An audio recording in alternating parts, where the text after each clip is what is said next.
Hi, this is Phil, and I'm here to tell you all about the Capes and Lunatics Patreon. Don't miss out on our comic book creator interviews, including our monthly Chichester chats with comic book legend D.G. Chichester, superhero movie brackets in our search for the worst comic book movie of all time, and many, many more specials, all completely uncensored. Access starts for $3 a month, full video when you pledge $5 a month. Check out the link in our show notes or go to patreon.com/CapesandLunatics. Hope to see you there.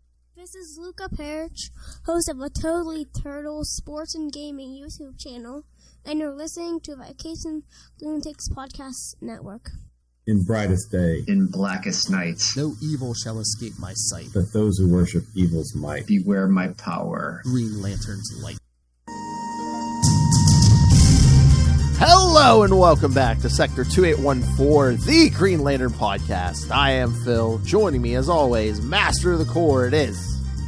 I am Will. Hey, everyone. And today we got something new and old for you. Yes, we both read it for once. We both read the new issue at the same time. So, John Stewart, Emerald Knight #1. You're going to get the full rundown on that, and then we're going to get, as promised, and we don't want to disappoint our fans, Green Lantern 143 to 145, including that last lap tie-in. And for those of you who want more background on Last Laugh, yes, check out Nightwing News episodes 178 and the upcoming 179. So, I know we chatted a little bit. So, good Christmas. Yes, I got Green Lantern related stuff. Ooh. Volume 1 of Green Lanterns and Volume 1 of Hal Jordan and the Green Lantern Corps. I also was given a couple of gift cards. Thanks. And put those all together, and I have the absolute hard traveling heroes now. It's back here on the shelf back there. So, and then for my birthday, I got 50 years of John Stewart. Oh, really? Nice. So a pretty good Green Lantern haul for me. I mean, I got Green Lantern gifts thanks to you and your son. Yes. Cool. Glad you like them. Heck yeah, kids, watch the YouTube. Sent me a 3D printed Kal Rayner mask and 2 power rings. The larger one fits pretty perfectly. I just wish they worked. Sorry about that. Ah, well. How dare you give me a non-functioning... all right, so... We usually chit-chat. Oh, hey, in case you didn't know, Quantum Leap came back last night, the new one. Watched it just about 30 minutes ago, so I'm glad to see that back. Nice. It's a good show. I really like it. Mm-hmm. They finally... So, spoilers. Stop listening if you don't want to know what happened, but they finally got young Miss Calavici into the project. So that's a good... I'm curious to see where that's going to go. What she hired mercenaries for bodyguards and thought they were going to be loyal. I love it. The U.S. government pays more. Pays more, yeah. Uncle Sam pays more. Absolutely. All right. We usually do some more chit chat, but I was going to say, should we give some extra time to the new issue because we don't do a lot of new issues a lot. Yes. John Stewart, the Emerald Knight #1. Yes, I was so looking forward to this, and I'm going to just preface this with saying I am confused. Yeah, me too. That's why I'm glad you read it. So I'm like, I don't have to try to explain this to you. I mean, yeah, I get we're playing with hypertime. Yeah, yay. Okay, that was a weird explanation too, because it's like, okay, so like alternate universes are like rivers off the source.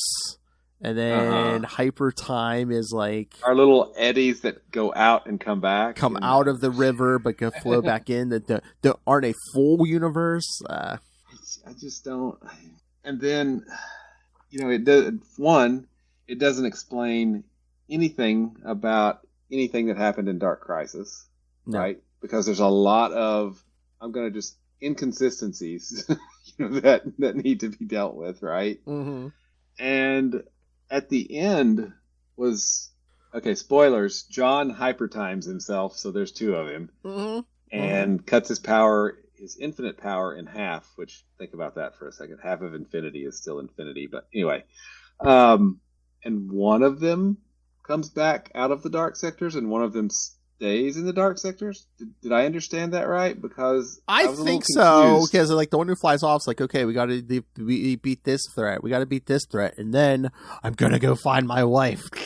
Yeah, and that was the one that was staying in the dark sectors. I thought the other one left before, right? That's weird. Yeah, because I was reading this, I was like, okay, yeah, I guess that one, the glowing one, that just like disappears. Because I was like, what? I'm like, wait a minute, did he reabsorb him? I'm like, wait, what? Okay, one of them, he says, lanterns form up. We're going home, and they're gone. Mm-hmm. And then the Emerald Knights stay with. Oh, well, the one must disappear with, it looks like Salak back there and a bunch of them, so. Yeah. And then the ones that were given the god weapons were the ones that stayed, along with Lonar, it looks like. So, I'm guessing one of them took Salak and the others and is going to rejoin up with the Green Lantern Corps. The other one's going to stay in the Dark Sector, so. Yeah, and again, I guess the Dark Sectors are pockets of hypertime. Yeah, he used hypertime to create so time flows fast. Is it that what they were saying? Or I don't know, did the villain say that? Where it's like hypertime is like basically everyone who lives in the dark sectors are copies of people from from this universe. Yeah, I think so. So it's. But meanwhile, again, another spoiler, they bring back Xanshi, but supposedly it's not a copy of Xanshi, it's the real Xanshi. It's a hypertime version of Xanshi. Yes. So I wonder, are we going to see Fatality again? That was kind of what I was thinking because, hey, this is kind of a big deal. Xanshi is, Now, one thing I did like is that Katma's alive, right? Yeah, well, that's what the villain says. Is like, yeah, your wife's out there, like, waiting for you. Yeah. To find her. So, that's cool. I like the fact that Katma Tui is alive. Is this going to be another, like, Lost Lanterns thing where it's like, oh, no, you just thought Star Sapphire killed her. She's been in prison this whole time. Well, I think it's a hypertime version of her, so.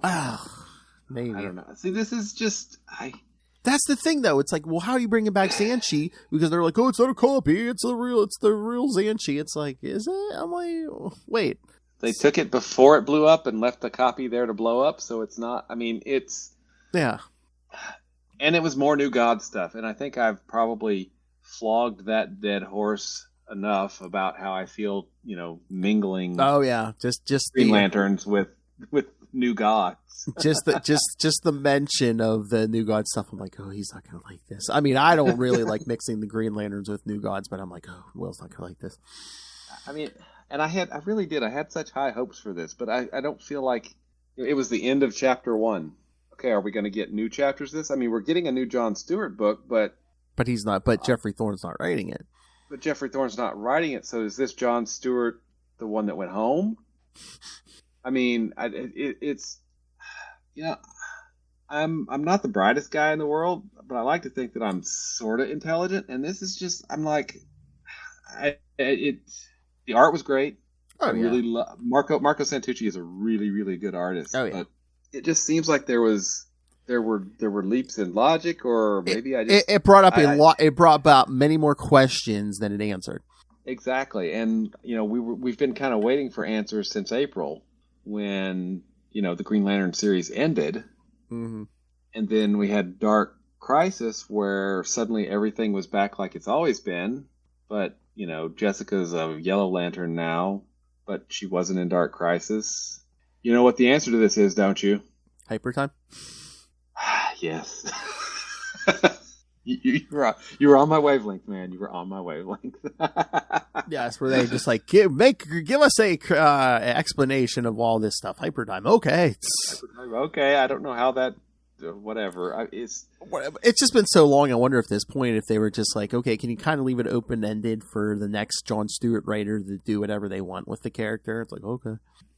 Well, and I'm curious how.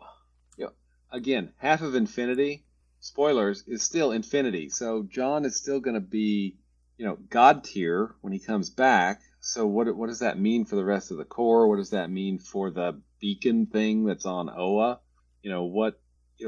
What does any of it mean at this point?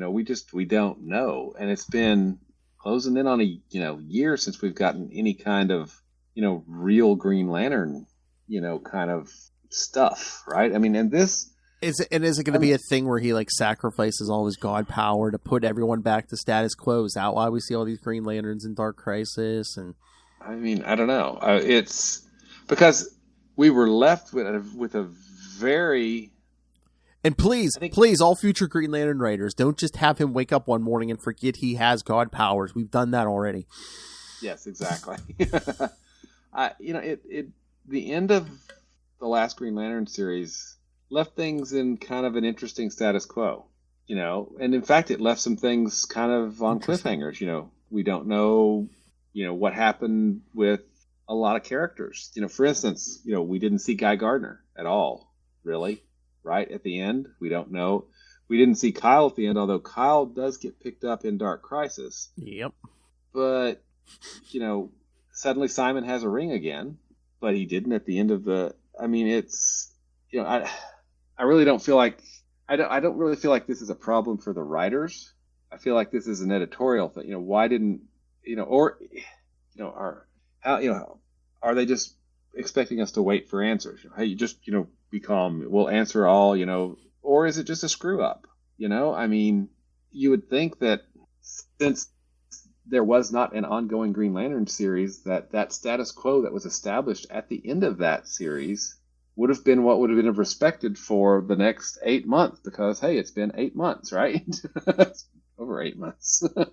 I mean, I just don't know. And, like I said, I had hopes for this to kind of give us some more answers, but it really didn't give us much in the way of answers. It kind of stopped the Mad New God plot, but for now, bump. Yeah, I don't know. Maybe, and this is a perfectly reasonable answer too. Maybe this just isn't written for me. I don't know who it's written for, but I don't think it's written for me because I didn't get it. Thank you. It didn't work for me. Thank you, because I mean, you are. I mean, come on. Don't kid anyone. You are an intelligent man, and I was just like, it's going over my head. If it's going over your head, I'm like, okay, it's not just me. Okay, good. Yeah, it's a beautiful book. It really is. The art and the colors are fantastic. I keep loving the letterer does some really cool things too. And that's the other thing. I'd be like, you know what? I'd be willing to be like, Jeffrey Thorne, I'll give you time to tell this story, but I mean, as far as we know, he's not coming back. So it's like. Yeah, and why aren't you tying up threads? I'm interested to see where you would take this, but unless there's a surprise announcement coming, as far as I know, you're not coming back. Exactly. So what about that status quo? Is that the status quo that the new writers are going to get, or is the status quo what we see in Dark Crisis? What's what? Was this kind of Jeffrey Thorne saying, "Here's where I was gonna go if I got past issue 12," but well. I don't know. I mean, because we heard that it was a story in 3 parts, and this is just the first part. That was chapter 1, right? All the way through this. So, okay, what? It doesn't feel the thing, and this goes back to actually my thoughts on that volume 7 that he wrote, right? Mm-hmm. Or volume 6, whatever the volume. I don't even know what volume number we're on now. But the Thorne run, I never felt like I got a full unit of story per issue. Yeah, it almost seems like there was like a story and a backup story. Yeah, I mean, it never felt like we got a full issue's worth of a story segment, something that had a beginning, middle, and an end. That could still be continued, but you need to have a dramatic arc for an issue, right? You need to be able to give someone that you can pick it up and read it, and they can feel like that they've got a story. Maybe they want to continue, great. If they don't want to continue, at least they've got kind of a full chunk of a story. Maybe not the overall story, but a story. And I never felt like we got that with all those issues, with them being divided. I felt like it was it felt really clumsy at times. And this just feels like, okay, we got, stuff happened, but we didn't get the story. Hey, look, this happened, then this happened, and this happened, and now we're done. Yeah, I mean, it almost seems like he played chicken and lost, where it's like, okay, I got more story coming. I'm going to tease you for a while. And then he ran out. He ran out of time before he got to I mean, I don't know. It's it's still Green Lantern content, so yay. Yes. It's just and maybe I was putting too much pressure on it, because I was hoping to get a lot more of a wrap up, a lot more of a.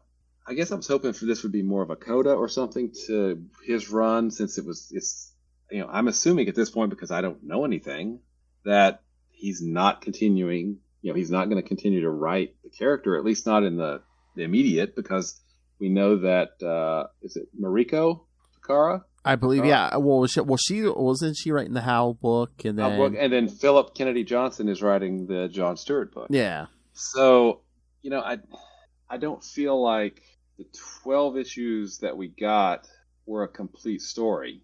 Yeah. And I don't feel like this issue, in addition to those, helped make the story more complete. It just really kind of muddied things and confused things, at least in my opinion.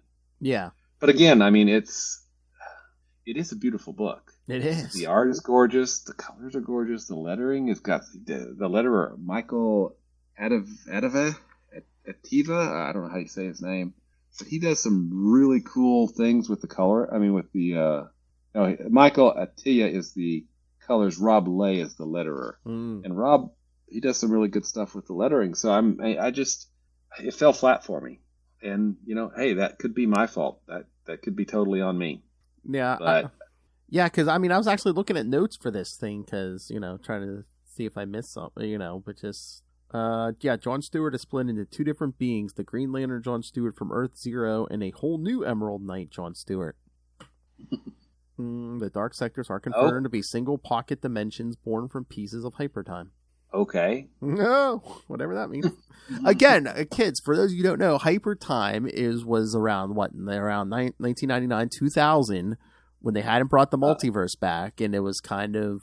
Was it Mark Waid and a Mark few Waid others? And Grant Morrison, I believe. Yeah. And they kind of came up with a way to play with like alternate, versions of stuff without having access to the multiverse. Yeah.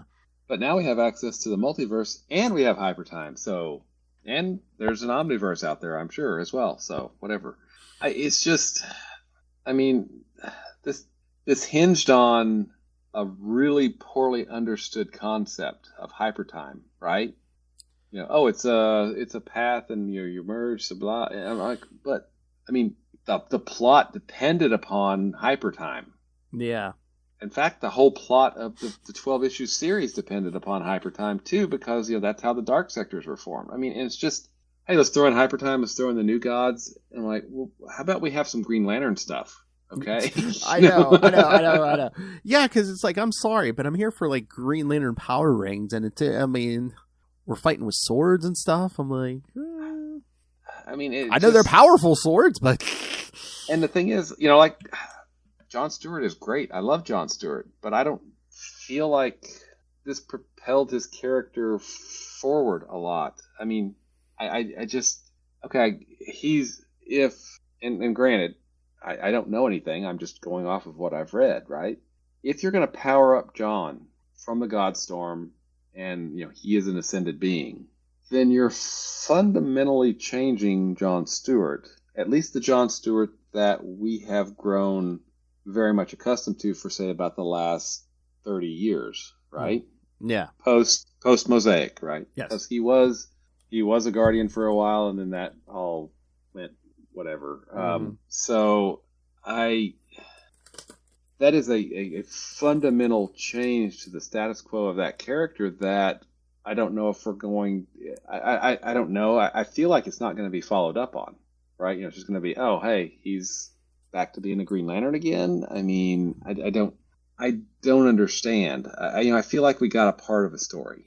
Yeah, there are bits and pieces that I like about that story. There are some things I don't like, but ultimately we only got a part, and I don't feel like this issue did anything to help alleviate that problem, which is it's still just a part. Right? Yeah. And again, the whole thing with John Stewart all the way back to Mosaic, back then, wasn't it like, oh, he's like the next form of a Guardian or whatever? Mm-hmm. Yeah. Now it just seems like he's a much more powerful version of a Green Lantern. Yeah, which is, and I feel like the series went into great detail to try to say that, no, this is not like Green Lantern power. This is a different, well, he absorbed a God storm, right? And whatever that is. I mean, I just, I don't get it. I really don't. And I think that I'm kind of the audience for this because I really like John Stewart and I really want to read, stories about John Stewart, but I want to read complete stories about John Stewart. And, we went basically 8 months after setting up a new status quo for Green Lantern, for all Green Lanterns.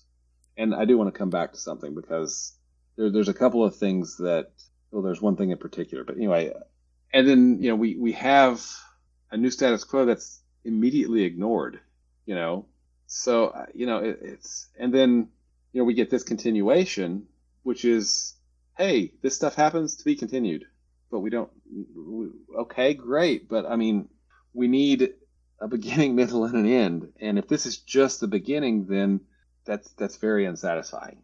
Yeah. Oh yeah.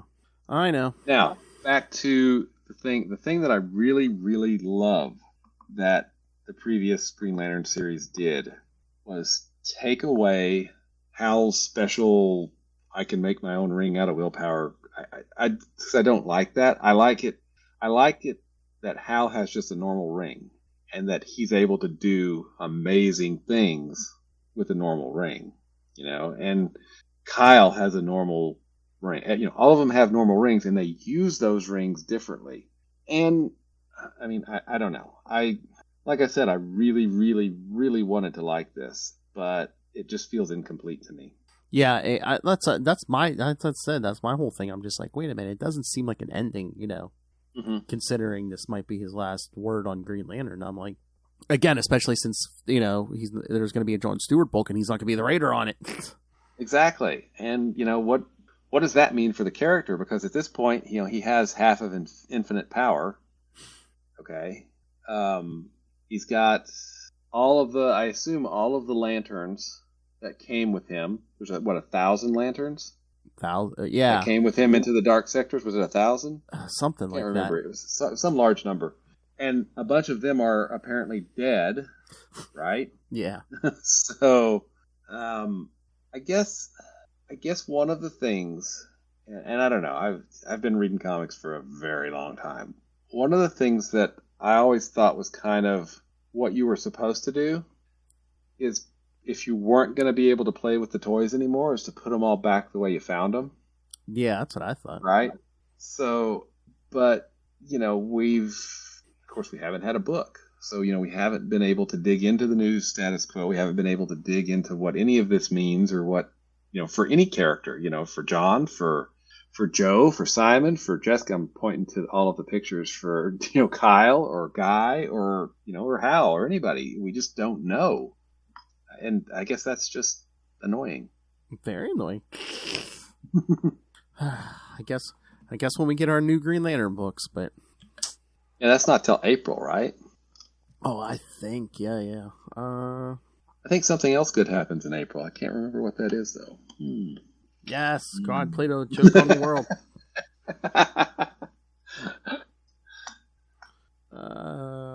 Let's see.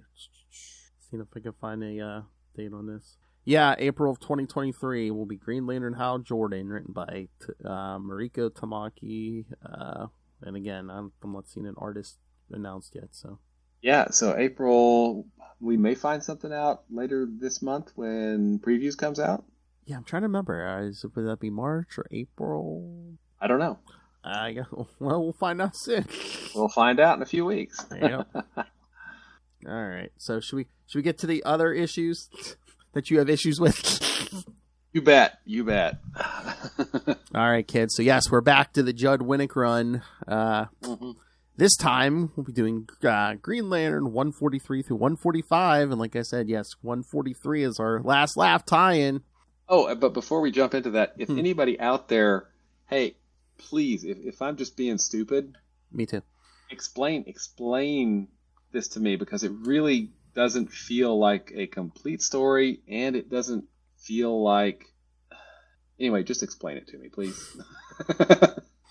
That's the thing, though. When a writer doesn't wrap it up, I mean, that's fine. But then it's like a lot of times, what happens. Or like the next writer will pick it up and go, maybe Philip Kennedy Johnson will be like, I don't want to do that Dark Sector stuff, and it'll like completely drop what Jeffrey Thorne did, and it's just like we won't, it'll be like we won't mention Katma or something. And it'll be like, wait, what? We saw this at the end of Mosaic and Emerald Twilight, right? Boom, all that stuff was just washed away because Katma was back. Ish. Along with Chip. Ish. I mean, I don't know, man. But then he went to bed one night and forgot all that. Apparently he made Ganthet make him forget that, so. Exactly. Yeah, wait, we're having a little problem over here with Hal Jordan, but yeah, I'll spare some time and power to wipe your memory, yeah. Yeah, don't help us or nothing. Yeah. I, of course, love Hal Jordan. All right, speaking of unlimited power. All right. Nice segue. Thank you. Green Lantern number 143. Like I said, last laugh tie-in from December 2001. Here's your title, kids. I'm here all week. Make sure to take care of your waitress. See, that rim shot is that Kona button has never been more accurate. More apropos, yeah. Writer Judd Winnick, penciler Dale Eaglesham, inker Rodney Ramos, colorist Moose Bauman, and letterer Chris Iliopoulos, editor Bob Schreck. The story begins in a flashback to a place somewhere in Europe. There was a small village in Eastern Europe during the Cold War. Outside of the village, there was a forest. At first, a few elderly farmers began to disappear, but a short time later, children as well began to vanish. No one knows what evil resides in the forest, only that the monsters that live there are yellow. Then we see Alexander Nero and yellow chains being commanded by yellow monsters who want Nero to bring more people to them so that they can feed. He tries to convince them that he will bring them more, but the monsters don't believe him and they start whipping him. It is then revealed that these monsters are constructs created by Alex's ring. That's not even half of it, what you're going to get tonight, kids.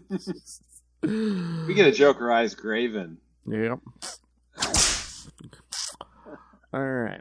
The scene then jumps to New York City, where we see Green Lantern Kal Rayner and Jade at the Statue of Liberty, which has been defaced with the smile of the Joker over the face of the statue. Jade thinks that the Joker's behind the vandalism on the statue, but Kal thinks otherwise. The smile is just not funny, which means that the Joker couldn't have done it. Instead, he believes it must have been one of the Jokerized villains.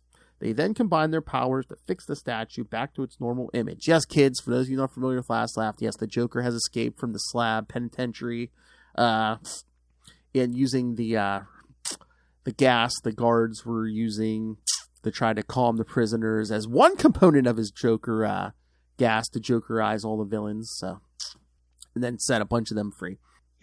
Yeah. Don't worry, kids. Joker's going to die at the end of this. Don't worry. Of course he will. Oh, he does, but not for long. In a totally in-character moment, Nightwing beats him to death, only to have the Joker be resuscitated. Yeah. Thank you, Chuck. Thank you, Chuck Dixon. Thank you, Scott Beatty. Yes, because Nightwing's the one with anger issues in that family. Sure. I don't think so. Why ever? Who could it be? Batman, my favorite character. Meanwhile, we see a bookstore where we see Graven, the purported son of Darkseid, who has been Jokerized, reading books about jokes. The scene then cuts to Kal talking to his assistant Terry Berg as they talk about Kal's work as a comic book artist. Terry is sad for some unknown reason, so Kal asks him what's wrong. Terry reveals to Kal that he's gay and that his mother asked him if he was. Instead of saying no, Terry told his mother that he is gay. Kal is undoubtedly surprised at the revelation. He tells Kal that his mother cried for an hour and that his father tried to kick him out of the house, but only did so in his anger and allowed him to come back in the house. Terry is furious that parents would throw their own kids out on the streets just because they're gay, and that his parents don't talk to him anymore. However, despite his parents finding out his secret, he's okay, just a little down, but okay. Let's talk about not okay. We see somewhere else in New York City a guy named Ronald Peltz going into a club. It's a comedy club, his comedy club. However, Ronnie isn't funny at all, and that despite his attempts, he hasn't given up. As he's setting up everything, he goes into the back room and finds a mysterious generator laying in the middle of the room. Suddenly, there's an explosion that destroys the entire club. It is revealed that in that one night, every comedy club in the city was blown up within 5 minutes of each other. Just tobogganing downhill. It was just before someone's comedy debut. Even though that guy didn't make it out there, we see that he has been grafted onto the wall in his dressing room, meaning that someone else is running his show. It's Graven! That's so Graven.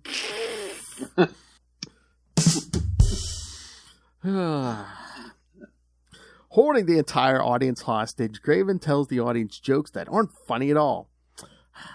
What are you tell me they don't have humor on Apocalypse? Get out of here.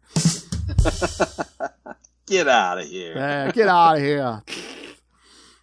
Just as Graven is about to tell his next joke, Green Lantern pulls him off the stage, telling him that his show is over. However, Graven responds by unleashing his Omega beams on him, which causes a big explosion that destroys the entire backstage area. As Cal and Graven battle each other on the rooftops, Jade tries to get the crowd to calm down. She calls Cal and tells him that they have a problem. Apparently, all the doors are wired. They have been booby-trapped. Cal tells her to see if the wires lead anywhere, to which Graven tells them that they lead to a bomb in the basement. The bomb is made out of the best demolition technology from Apocalypse, meaning that it's a bomb in the 100 megaton range. At that moment, Cal powers up and realizes that in the past year since he got the Green Lantern ring, he's been going through some changes, such as his ring not needing to be recharged and the increase in his power. He defeats Graven and encases him in a block. He then races into the theater and finds the bomb, a neutron bomb capable of destroying the entire city. Remembering what happened when his predecessor, Hal Jordan, lost his city. That bastard. I, of course, love Hal Jordan. Cal takes the bomb into the sky with Jade watching. After going half a mile into the sky, he realizes that even at this height, it'll still destroy the city. So he decides to contain the explosion even if it kills him, which should be no problem since he contained a supernova, remember. Yes, thank you. The explosion is so loud. How loud was it? And heard in 6 states. Sorry. Take my villain, please. That's actually good. Hold on, I lost my place. Like it matters. Yes, it's heard in 6 states and is seen all over the world. Cal is then seen absorbing the energy from the explosion. Since Cal got the ring of the Green Lantern, he has noticed over the last year that the power has been fueling him. He was unaware that it was his to claim, but the power sought him out. It quietly joined with the power of Parallax after the sun was reignited. Meanwhile, Nero sees the explosion and realizes his destiny, that he is the one who will claim the power. As Cal calls out Oblivion's name.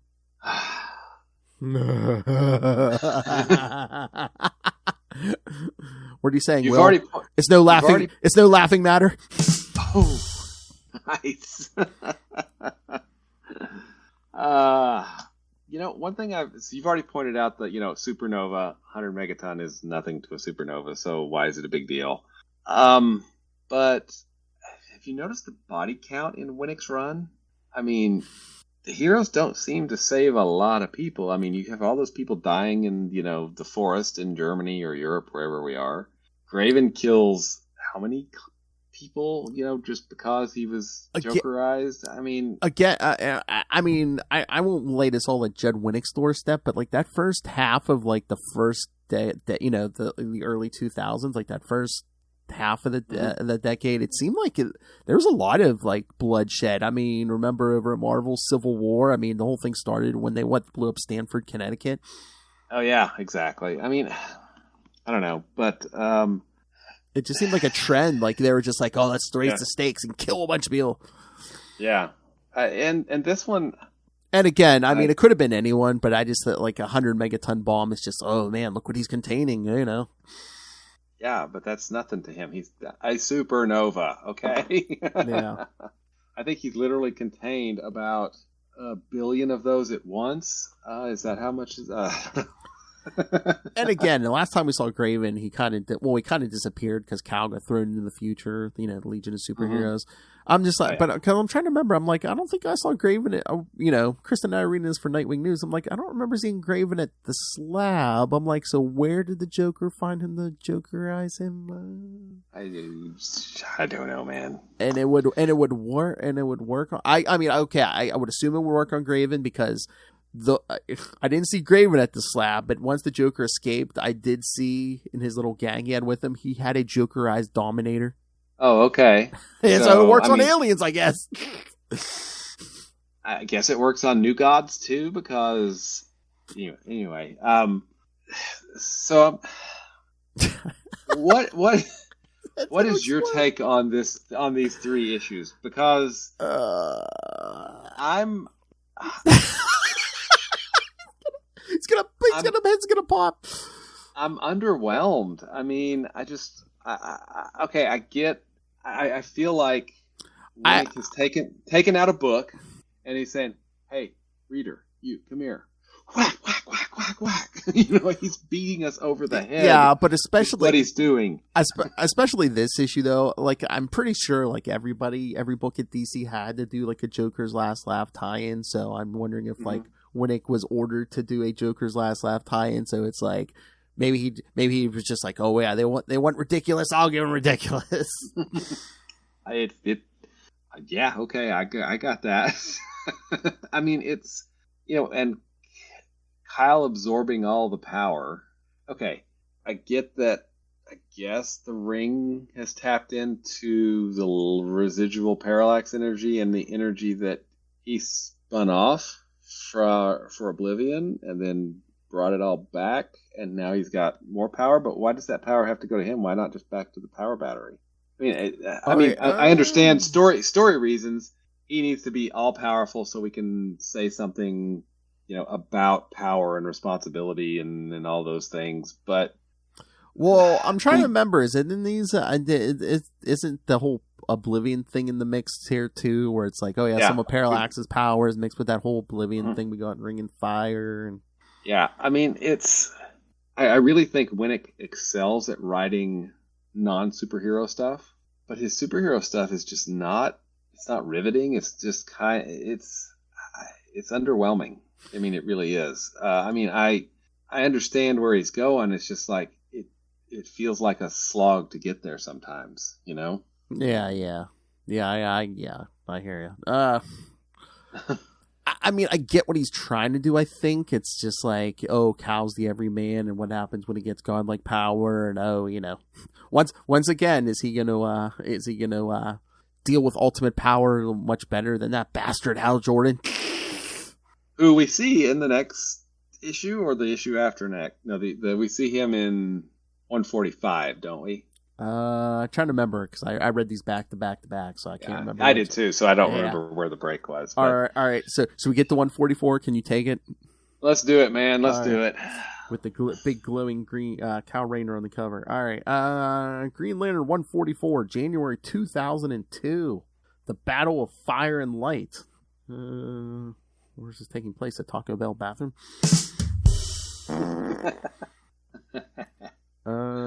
Same team. The issue begins with a young boy telling his mother about a green dot in the sun. The mother then goes outside this house and looks at the sun and notices the green dot in the sun, thinking that the world is about to end. However, the world is not ending. In fact, the cause of the green dot in the sun is not some strange phenomenon. It's the actions of Cal Rayner, Green Lantern. We then see Cal in the sun, surrounded by green energy. His girlfriend Jade is trying to get his attention, but all he does is look at her. She thinks that he's absorbing the energy that Graven had unleashed by exploding a neutron bomb. Unfortunately, he cannot hear her as he's trying to figure out where he is. Jade tries to get close to Cal, but the energy surrounding Green Lantern is too strong for her to pierce through. We then hear him thinking that he's going to need help and thinks about trying to get help from the JLA or even John Stewart. He manages somehow to tell Jade to go find John Stewart. I'm sensing a theme tonight. Meanwhile, John Stewart is looking at the sun. through a shoebox trying to figure out what's going on with the sun. He believes that the phenomenon is not being caused by something organic. However, he hopes that whatever is happening to the sun is not some anomaly that's going to affect Earth's population. His girlfriend, Mirren, tells John that they have a visitor. It's Jade. Somehow, she transported there. Jade manages to bring her father, Alan Scott, the original Green Lantern, to help them out. Since his Green Lantern ring operates differently than the ring of the Green Lantern Corps, Alan tries to disrupt the energy flow around Kal Rayner. However, the energy is too strong for even the veteran Lantern to handle, and he is repelled. He manages to tell Jade that Cal's getting stronger. Meanwhile, Cal notices a figure coming towards him. At first he sees Oblivion. Then he sees Hal Jordan as Parallax, but he's wrong. As Jade and Alan are watching, they come up with a plan. If Jade can get Cal's attention, Alan can use his ring to shield her as much as possible and even try to add some strength to her own ring. Suddenly, Jade's ring is fully recharged and Alan even feels it himself. They realize that Cal's been lost inside whatever he's become and that Jade's voice is the only thing that can remind Cal who he is and bring him back. As that's happening, Cal tries to remember what had happened. He remembered Graven turning into something like the Joker. He exploded a bomb and then he remembers the power. When suddenly he hears Jade's voice and tries to call back to her. We then see Jade being pulled between Alan and the energy surrounding Cal. She tells him that he needs to stop what's going on before everyone is killed. Alan tells him to try to find Jade and see her. At first he cannot see her, and then he sees her image and apologizes to her for the upsurge in energy and tells them all that he's got it under control. John then asks Cal what is going on, but Cal just tells him that everything's fine. As the group are trying to find out what's going on between Cal and Oblivion, Cal tells them the origin of Oblivion. He tells them that Oblivion never really existed. He was an inadvertent construct of Cal's subconscious representing his fears and anxiety. We knew this. However, once Cal destroyed Oblivion, the power that created the monster had to go somewhere. That power sought out the energy of the Green Lantern, and it found Parallax. When Hal reignited the sun, he left some residue of Parallax's power, a small amount though, but it was enough to draw the energy of Oblivion to it. Despite the fact that Cal was constantly using the energy of the Green Lantern ring, it never decreased. In fact, it grew larger, allowing for Cal to absorb more energy, gaining more power. Because of that energy, Cal was not needed to recharge his ring, but it also allowed him to create constructs that were more powerful than even himself. Since the power of Oblivion met with the power of Parallax, they grew, and the source of that power is what Cal has been tapping into, unimaginable power that he's going to claim because he's supposed to. Before he can tell everyone that it is his destiny, he realizes that someone else feels that power too, and so does John. It's Alexander Nero, and he seeks to claim it as well. Since Alex's ring once belonged to Sinestro, it is powered by the stolen energy of the Green Lantern ring, and since Cal has a conduit, the power Nero has is unimaginable. With the major difference between the two ring bearers is that Cal uses the energy to be a hero, while Nero seeks to use the power to remake reality in his own image. Hearing the potential power that Nero can claim, Jade tries to get her father to go with her and help Cal out, but Alan tells her that they are not strong enough to stop Nero, and that Cal has to do this on his own. Meanwhile in space, Nero notices Green Lantern heading his way, and after exchanging small talk with Cal, they both realize the only way to claim the entire power, they have to battle this out the hard way. Yeah, okay. This was really kind of, what happens during this? Kyle wakes up. That's the plot of this issue. Kyle wakes up. We kind of go over what Oblivion was again, and then it's like, oh hey, when Oblivion and Parallax had a baby, yeah. Yeah, it added a bunch of power to the ring instead of the power battery, which you would think would collect all of that energy. But anyway, yes, but was this before or after Oa came back? Good point. But also, the Quardian's rings, I don't think have ever been shown to be as quite up to snuff as a GL ring. Yeah, no.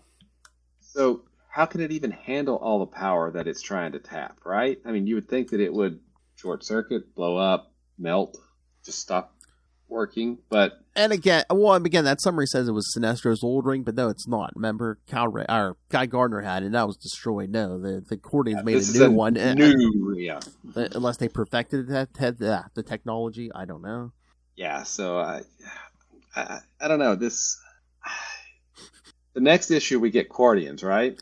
Well, here, let's do this last issue. Okay, let's do this last issue, this. then we'll just talk about all of it. Yes. Green Lantern 145, February 2002. Battle of Fire. Wait, no. Battle of Fire and Light. We see Green Lantern and Kal Rayner fighting against Alexander Nero. Both men have claimed the remaining power of the Green Lantern Corps. This energy was formed by the merging of the power of Oblivion and the power of Parallax, who died to reignite the sun.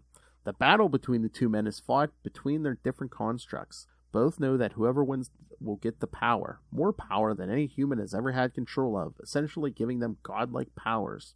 Meanwhile on Earth, former Green Lantern John Stewart, the Golden Age Green Lantern Alan Scott, and his daughter Jade are watching the battle. As they see a large green spot in the sun, John suggests that Kal should destroy the ring. Alan has considered that option, but it would be too risky, and Kal knows that as well. Since Nero's yellow power ring siphons energy from the Green Lantern ring, he has an advantage over Kal when using it against him, allowing him to access the power of the Green Lantern ring. Oblivion and Parallax combined. Jade barks at the two men, saying that instead of considering possibilities, they should gather all of Earth's superheroes and go help Kal. But Alan tells her that if they do that, then they would just be getting in the way. Alan tries to make his daughter feel better by telling her that he doesn't want Kal to die as well, but that they should have faith in his abilities because they feel that he can beat Nero and gain the power. Both warriors continue to fight each other intensely.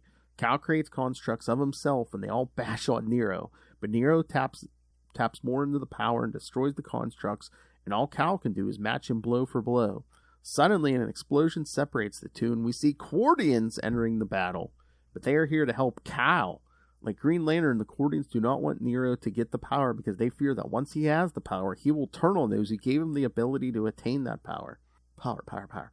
Kal undoubtedly is a little surprised that the people who gave Nero the power ring now want to help him, but they are lying as they want to save him, not destroy him. A Cordian puts a device on Nero before Nero turns on him and kills him. The Cordians reveal that the device they have planted on Nero will teleport him back to the antimatter universe away from Green Lantern. Suddenly, the Cordian ship is destroyed as Nero has staked his claim to the power. He feels the near-limitless power flow through him. Now he has the ability to bend the universe to his will. But Kal attacks him from behind, telling Nero that the power is not for him. But Nero strikes back, telling Green Lantern that he's too late as he has now become a living god, and he will force Kal to kneel before his creator. But Kal is determined to stop him and taps into the power and eclipses Nero's power and transports him to another dimension where they have no rings, constructs, or any sort of weapon. If the battle is to be decided now, it will be over flesh and blood, and they start fighting each other. Kal has the upper hand, but Nero gains the advantage and starts beating Kal. But the Emerald Hero will not stop, and he pummels Nero to the point of unconsciousness. Just as he's about to finish Nero, he sees a portal back to the real world. He sees the image of when the last of the Guardians of the Universe, Ganthet, gave him the last Green Lantern ring. Kal realizes that this is the work of his predecessor, Hal Jordan. There we go. Somebody perked up. I, of course, love Hal Jordan. As the Spectre, Hal tells Kal that he is showing him the possibilities of his choices. He can go back and stop becoming Green Lantern, or he can go back and claim the power that he feels belongs to him. Kal fears that Hal is showing him these possibilities because he will become a bigger danger than Hal was when he became Parallax. However, that is not Hal's intent. He tells Kal that the reason why he's showing him these things is because he wishes that someone would have shown him the possibilities of his actions. And Kal has made his decision. Kal comes out of the dimension and heads towards the sun and into the power of the Green Lantern. He begins absorbing the energy which is beginning to overwhelm him, but Kal will bend to the power, not break under it. He is no longer Green Lantern. He is no longer Oblivion. He is not Parallax. He is more and less in every sense. He is Ion.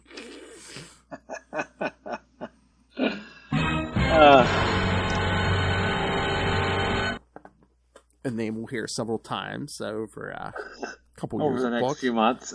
In years. Yeah. Okay. Okay, here we go.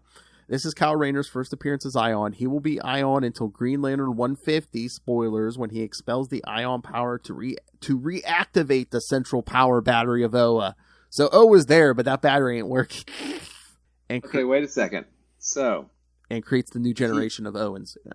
If he reactivates the power battery, there are potentially 300 30. There's potentially 3,000 ex-Green Lanterns out there that might have a ring that would suddenly start working again. You would think. Okay, I guess we'll get there. I should not be able to say this about a Green Lantern comic, but I was bored. Were you bored?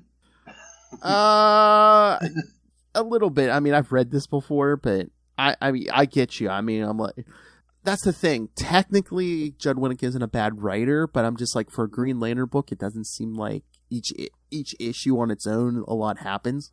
I mean, and even in these 3 issues, I mean, Kyle heckles a comedy club, goes to sleep or is in a dream, and then wakes up, and then, I still don't understand why he's fighting Nero for this power, because ultimately it's really Green Lantern power, so it's his, and a ring, that's why you have batteries. Rings can't handle that amount of power, right? So it just feels like, I mean, unless he's worried Nero's going to supernova, I don't know. I mean, and, Kyle, one thing that Winnick did early on was like, yes, Kyle, with a person with a power ring, is ridiculously powerful. But the things that he has Kyle do to demonstrate how he's even more ridiculously powerful now than he used to be don't really seem like much. It doesn't seem like it's super next level stuff. Yeah, right? yeah. So, if he's regulating that battery, I mean, shouldn't it be, if 3,600 Green Lanterns could recharge off that central battery, he should have, over 3,000 times more power, and he's one ring could handle, yeah. And he's struggling with Nero. Yeah, I mean, and it may just be that I just don't feel like Nero's a good villain. Yeah. I just don't, and hey, that could be totally on me. Maybe Nero's not being written for me, and hey, that's perfectly fine. But that doesn't necessarily mean that he's immune to, criticism, I think, at this point, because I feel like Winnick latched onto one thing on Kyle, which is his imagination. Yeah. But the thing that gets me is Green Lanterns have always had imagination. Yeah. I mean, that's part of the thing. It's using your willpower or using your imagination to fuel your will to make things. That's always been what Green Lantern is about. So this doesn't make a whole lot of sense to me. And I still have hopes that this will pay off in 150 the way I hope it does. But at this point, it's just not. I mean, and Jade, the way he writes Jade seems to be overwrought a lot of times. Does that make sense? Yeah. Overly emotional, perhaps, and I don't know. I don't know. She seems like she. I mean, for someone who has more superhero experience than Kyle himself, yeah, it doesn't exactly. Seem like it, yeah, it doesn't fit real well. So I don't know. I know we had talked about this before. We're getting to the Winnick run. I've never read it. I'm looking forward to this, and so far it's just been kind of a letdown. At least to me. Maybe this would have hit differently 20 years ago. Yeah. I mean, I remember reading this when it was new, and I was just like, I want to like this, but yeah, I mean, it's like, I remember thinking, get to the point. Yeah, and again, to show, I get it. He needs to have Kyle perform feats, that, are staggering, to the imagination. But Graven, okay, is Graven going to set off a bomb, that's going to kill him too? Even a Jokerized version? Unless he's going to boom tube out or something. Yeah, I mean, and if he can boom tube out, why is he still on Earth? When you can be literally anywhere else in the universe. I mean, there's nothing to draw him to Earth. I mean, that issue in particular was just like, whoa, okay. But I don't know. Yeah, again, I don't know if Judd Winnick was under order. He was probably under orders. He had to do a last laugh crossover, but I'm like, why Graven? Even then, I was like, why Graven? I'm like, why Graven? Wouldn't it make more sense to do like a Dr. Polaris or something, or Sonar, or some of the guys actually in there. I mean, I don't know. I mean, okay, look at the Spectre issue that we got with the Joker Eye Spectre. I mean, that was a really, really, really good issue. I mean, of a really good series that I had deep misgivings about and did not want to like. And yet, it's really great, and that's to the strength of the writing and the great artists that are working on that series. And just the opposite. I want to like this. I really, really do. But it's just, there's something missing. Or there's several somethings missing. I'm not sure exactly what all of them are, but all of them together kind of kill this book for me. Like, every writer should be original, but it's like, it's so different than Ron Mars, just the pacing and just the way, the places he takes the story. Everything is like completely different. Yeah, and that's not necessarily a bad thing. Yeah, no, that's what I'm saying. Yeah. And he certainly, I mean, Winnick certainly shines when he's, I think, telling the stories he really wants to tell, which is Kyle as an artist with Terry and just no superhero stuff. I feel like he really struggles with the superhero stuff. I mean, with Nero's first appearance, where we get, we may have to kill him. Where the heck did that come from? Just get his ring off of him. Have Batman walk up to him and pull it off of him. It wouldn't be the first time. Yeah. I mean, I don't know. It just seems somehow awkward. Maybe that's a good way to describe it. Yeah. It's unbalanced and awkward. I hope it gets better. And maybe all of this will finally gel, when we get to the climax of this story in 150, or is it 149 or 150, whatever it is. And, things happen. Good things do happen. We're going to get a reignited battery on Oa. We're going to get Guardians again. So, I mean, good things happen.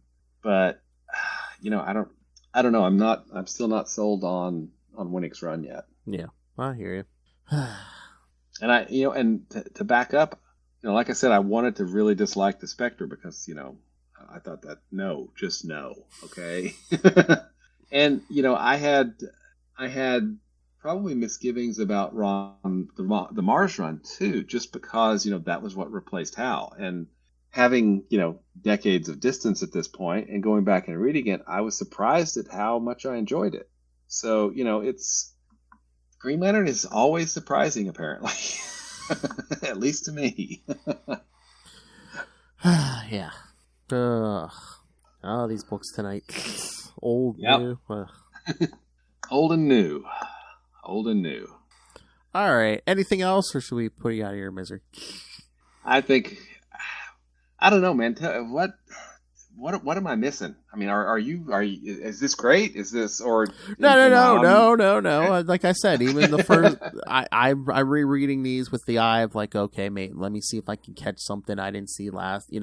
My first one or two times reading this before, and I mean, I'm trying to remember it. I mean, it was even worse, reading it month to month because it's just like, oh, come on already, let's get to it. Yeah, which is, pacing is. We talked about the pacing in the last Green Lantern series, and by extension the John Stewart book. It's important, if you don't give the readers a story unit, something that has a beginning, middle, and an end in your issue, then they may not come back to finish that story, right? That's not to say that every story needs to be done in one, but there needs to be some unit that happens, a beginning, middle, and end of something, and then maybe a larger story continues into the next issue or something. But I don't feel like we got that on the Thorn run, and I'm feeling that way pretty similarly with the Winnick run as well. I mean, and I don't know if it's because this is Winnick's really his first superhero work, right? I think so. It may just be an experience on his part. I don't know if. I haven't read.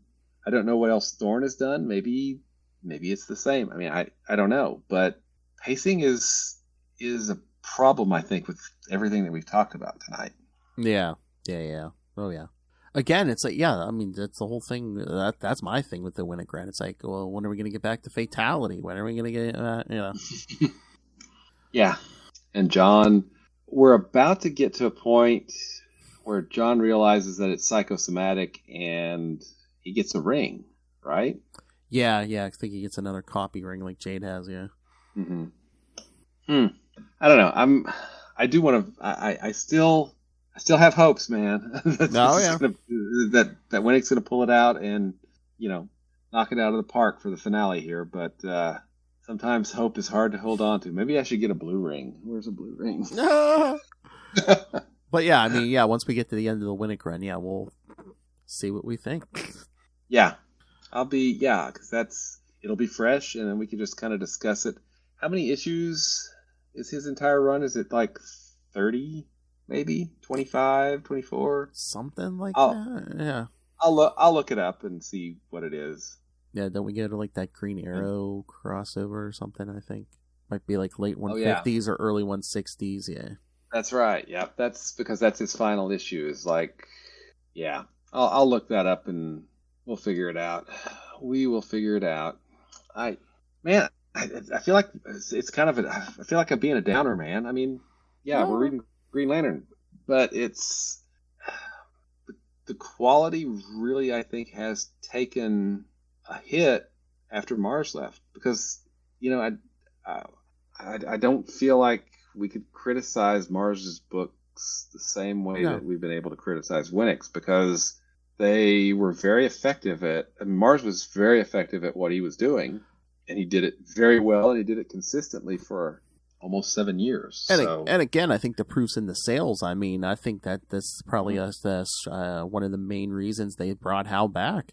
Yeah, I think you're right. And one of these days, I'm going to find that book that would list me the sales for these issues, and we can kind of back that up with maybe some data. Yeah. All right, but next week, we're going to do 2 Judd Winnick issues, Green Lantern 146 and 147, and I'll give you a little different taste here, kids. Action Comics 789 and 790. Something happened to Guy Gardner during our Worlds at War. What was it? Oh, you're going to tune in and find out. I miss Guy. Oh, get some Guy next week. All right.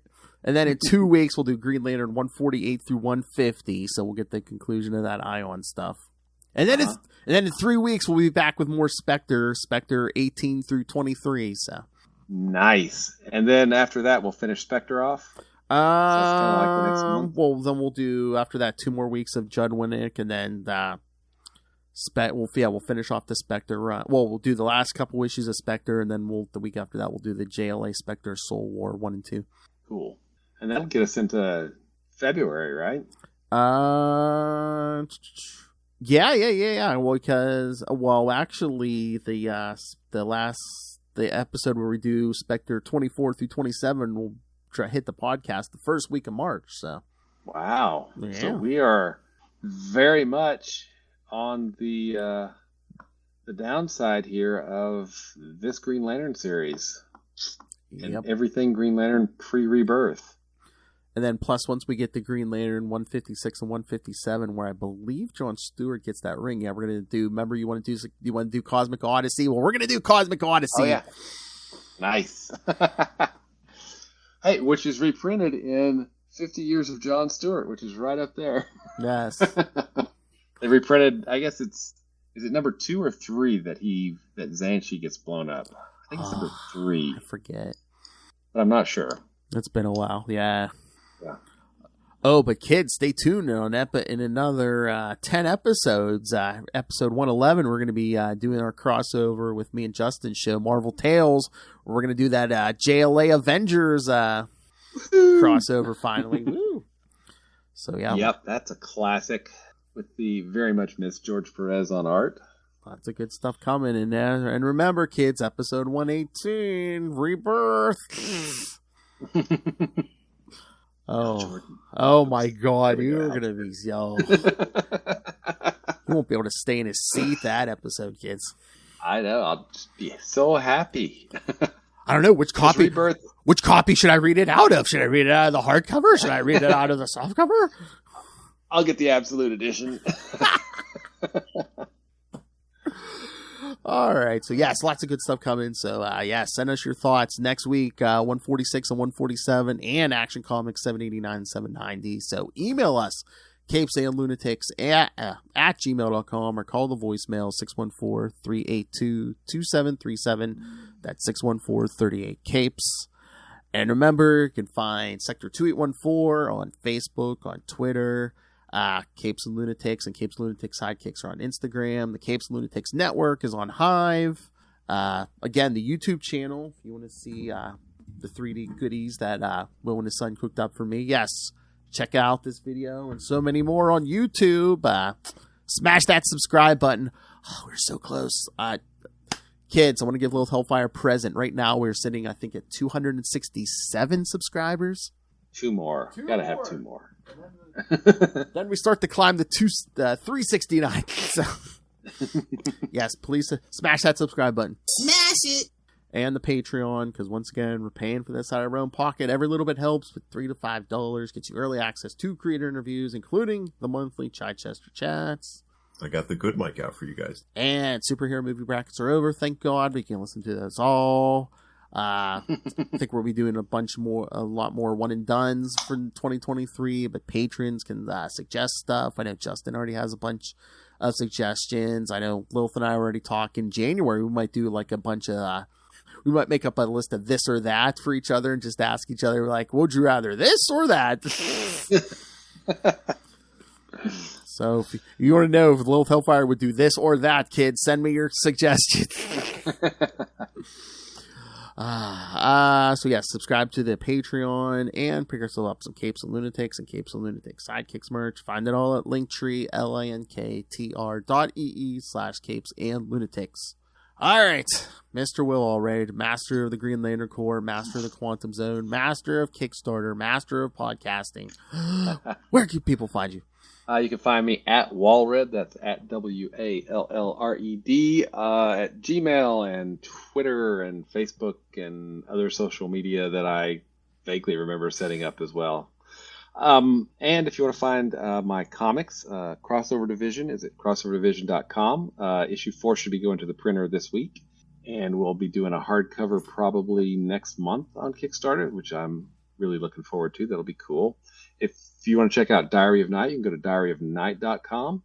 And that's it as far as the comics. I also annoy another awesome podcaster besides Phil. Kevin Joseph and I co-host a podcast called Explain Yourself, where we talk to comic book creators on Kickstarter when they have live projects running, to try to bring more attention to comics on the Kickstarter platform and crowdfunding in general. And finally, you obviously have great taste because you're here listening to us. That means you probably love Marvel's Quasar. And if you do, then you can always go to the Quantum Zone at quantumzone.org to find out more about Quasar. I'll put it in my navel. Hey, boys, you look at the party? I love the party. They aren't even attempting to enter our orifices. And I, of course, love Hal Jordan. I cannot believe that was published in a Marvel comic. I know. But yes, quantumzone.org. I was thinking the other day, I'm like, man, with all your free time, Will, man, we need another website like Book of O or something. I'll get on that. You waste, 7-8 hours a day just laying on your back, right? Yeah, exactly. I need to not do that.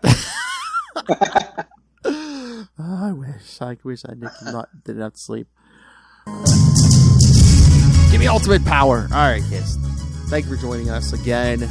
The Rise of Ion next week. Green Lantern 146 and 147. And a funny thing happened to Guy Gardner on the way to Our Worlds at War. We're about to find out what it is. Get some Superman in here. Yeah. Hey, is it the proper Superman, Phil? Oh yeah, he cut that mullet. Yeah, no, it's not mullet Superman. Not mullet, no electric. Yeah, no. It's It's classic. Huh? All right, kids, come back next time, and remember, why did the chicken cross the road? Get away from that 100 megaton bomb. Good night. Or wait, was it two chickens and one of them did cross the road and the other didn't because of hyper time? Oh, that's foul. Come on.